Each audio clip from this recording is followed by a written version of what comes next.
বাকশালের সময় প্রথম আপনাদের গলা চেপে ধরা হয়েছিল, আজ আপনারা মুক্তভাবে কথা বলতে পারছেন। বন্দর প্রেস ক্লাব কর্তৃক আয়োজিত বার্ষিক সভায় প্রধান অতিথির বক্তব্যে নারায়ণগঞ্জ ৫ আসনের সংসদ সদস্য অ্যাডভোকেট আবুল কালাম সাংবাদিকদের উদ্দেশ্যে এসব কথা বলেন। নারায়ণগঞ্জ থেকে senior staff reporter Alamgir Bhuiyan জানান, নারায়ণগঞ্জ ৫ আসনের সংসদ সদস্য অ্যাডভোকেট আবুল কালাম আরও বলেন, আমরা গত ১৮ বছর দেখেছি সকল প্রতিষ্ঠানকে বিনষ্ট করা হয়েছে। আপনারা যারা সিনিয়র সাংবাদিক হিসেবে খ্যাত, যারা নেতৃত্ব দান করেন, তাদের অনেকেই আজ সমাজ থেকে বিচ্যুত হয়ে আছেন। তাদের অতীত কর্মকাণ্ডের জন্যই তারা সমাজ থেকে বিচ্যুত হয়ে পড়েছেন। বার্ষিক সাধারণ সভার আজকের এই অনুষ্ঠানে সম্মানিত সভাপতি এবং প্রেস ক্লাবের সভাপতি মহোদয়, ওনার কার্যকরী পরিষদের সাধারণ সম্পাদক সহ ওনার সম্মানিত সদস্যবৃন্দ, সম্মানিত আমাদের বিশেষ অতিথিবৃন্দ, সম্মানিত আমাদের আমন্ত্রিত অতিথিবৃন্দ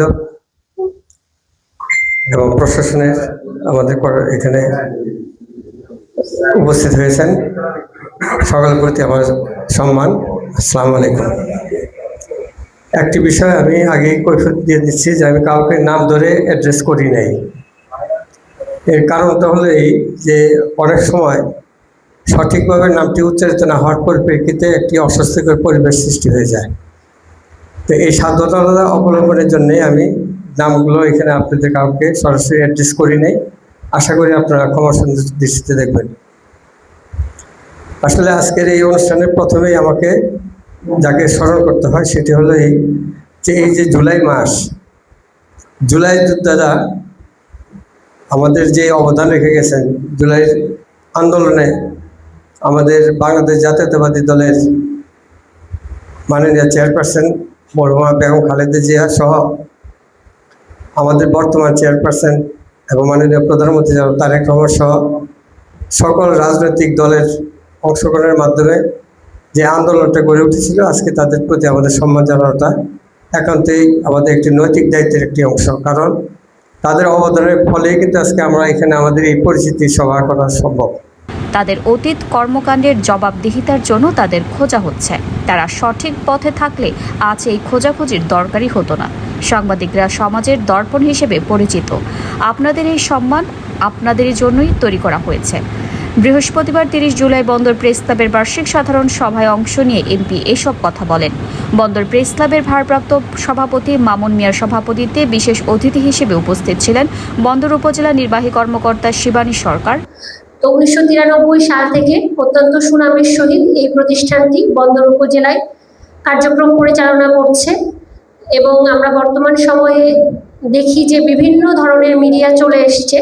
মিডিয়া এখন বাড়ি বাড়ি, ঘরে ঘরে, সবার দৌড় পর্যন্ত পৌঁছে গিয়েছে। সেই সময়ে দাঁড়িয়েও এই প্রতিষ্ঠানটি মাথা উঁচু করে দাঁড়িয়ে আছে এবং সকলের কাছে নিজেদের গ্রহণযোগ্যতার জায়গাটি ধরে রেখেছে।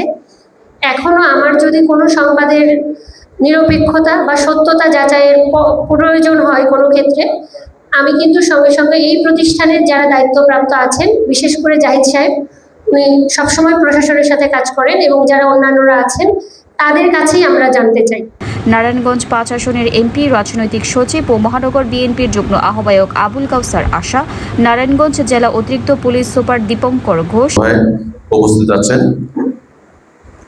অত্র এলাকার অভিভাবক এবং বন্দর প্রেস ক্লাবের সম্মানিত উপদেষ্টা মাননীয় সংসদ সদস্য জনাব আবুল কালাম মহোদয় উপস্থিত আছেন, তার সুযোগ্য রাজনৈতিক সচিব আবুল কায়সার আশা ভাই উপস্থিত আছেন, বন্দর থানার অফিসার ইনচার্জ এবং আমার সামনে প্রিন্ট এবং ইলেকট্রনিক মিডিয়ার সাংবাদিক ভাইয়েরা, সবাইকে জানাচ্ছি শুভ দুপুর, আসসালামু আলাইকুম।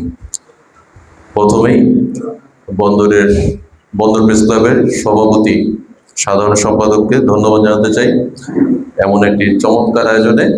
বন্দর থানা ওসি জামাল উদ্দিন সহ সাংবাদিক বৃন্দরা, সম্মানিত প্রধান অতিথি, বন্দর প্রেস ক্লাবের প্রধান উপদেষ্টা মাননীয় সংসদ সদস্য জনাব অ্যাডভোকেট আবুল কালাম স্যার, উপস্থিত আমাদের বি সার্কেলের অতিরিক্ত police super Dipankar Ghosh sir এবং আরো উপস্থিত আপনাদের এই এলাকার কৃতি সন্তান মাননীয় এমপি মহোদয়ের রাজনৈতিক সচিব জনাব আবুল কাউসার আশা সাহেব সহ বন্দর প্রেস ক্লাবের সভাপতি, সেক্রেটারি এবং আগত সম্মানিত সাংবাদিক ভাইয়েরা, আসসালামু আলাইকুম। আসলে আমরা আইন শৃঙ্খলার কাজে আছি, সেই জন্য আইন শৃঙ্খলার কাছে দুইটি কথা বলবো। আমি এখানে 1 মাস হয়ে 1 মাসের কয়েকদিন বেশি যোগদান করেছি। আমি এই যে আইন শৃঙ্খলা রক্ষার স্বার্থে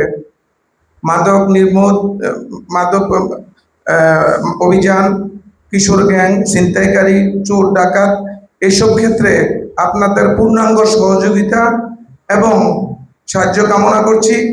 আশা করি একটা সুন্দর সমাজ, সুন্দর বন্দর উপহার দেওয়ার জন্য আপনারা আমাদের প্রতিদ্বন্দ্বী না হয়ে, আমাদের সাথে বিরোধ না হয়ে বন্ধুসুলভ আচরণের মাধ্যমে আমাদেরকে সহায়তা করবেন।